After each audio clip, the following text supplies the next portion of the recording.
Hey everyone, Schweezel with Get Better Games here.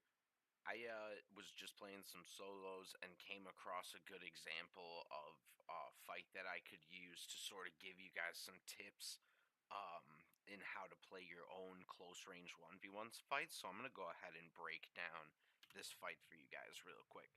So as you can see, I get the jump on this guy a little bit. I see that he's there, and I think that he might see me, so I build some ramps, but that ends up not being the case. So I close the gap a little bit, crouch down, and pop him with a couple shots. Notice, you guys, that this player uh, builds great right off the bat. This is the reaction that every decent player should have in this situation. He did not know that I was there and going to be shooting at him. I was hitting him. He read the hit markers on his screen and built on those flanks accordingly and is establishing a one by one where he's going to try to get control of the high ground right here. So unfortunately for him, I actually have some grenades to respond with, so I throw one on each side because I'm hoping to knock down his fort. Now, as you guys can see on the bottom right now, that actually starts happening right here, and I'm reading that a little bit. I'm already sort of up on this guy, and I can see that his fort is being destroyed below him. So I go for the pop shot right here because also, if you guys notice, I'm trying to keep him on the right side of my screen for an easy shot on what we call the right hand advantage. Basically because you can't switch which shoulder the camera is going over or how you're holding your gun in this game, right-handed stance or left-handed stance. It's always going to be stronger to round a corner uh, with the right side of your screen displaying what's on the other side of the corner, soft cornering what's on the other side. So I get a pop shot off on this guy and he loses his height advantage. Since I get this shot off, I feel pretty comfortable in sacrificing my height here, especially because I can't see him, he can't see me. And since I can hear him running right now, but he can't really see where I'm jumping, I'm the one who has the advantage coming down here, even though I give up the height.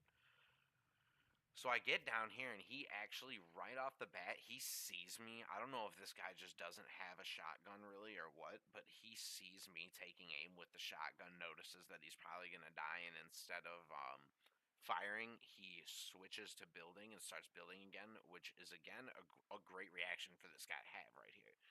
So he actually builds in my face before I can even get the shot off, and then I try to ramp up over him because I'm standing right next to him, and he does a very, very smart thing and puts a wall in my face so that I can't just run right over him. It's gonna take me an extra second to put a floor down here and get another ramp up and start ramping up. So I get up over him and I try to take another pot shot here because I notice that I can see his head, but I'm a little bit late.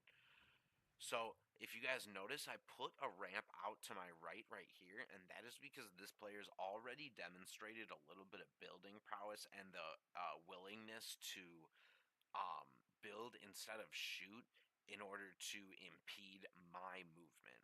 So what I did right there is, in case he does something like build in my face again, I just made a different spot where I could possibly get another angle on him at a later time. So I come up here and he actually makes the mistake of sort of stopping pressuring me, and I put that trap down because I know at this point that he can't just blindly rush me up here if I put that down. Uh, because number one, he's already weaker than I am. That's a dumb move. But number two, if I give up the high ground here again and I decide to come back up instead of take a shot, he's not going to be able to just chase me back up here without maybe dying to that trap. So I see him through the wood right there, and I actually jump down. I hear him going the other way, so I decide not to chase straight behind him, thinking it's the predictable thing to do. And that was actually the first spot he checked when he turned around. Now, he still doesn't really see me somehow. I don't know. I don't really. That must have just been like a derp on his part because he actually seemed like a really aware player up until that point. But that's just the end of this fight. That's how that one went. But really, what the point that I want to get across to everybody is that you should be going for the height and the right when you are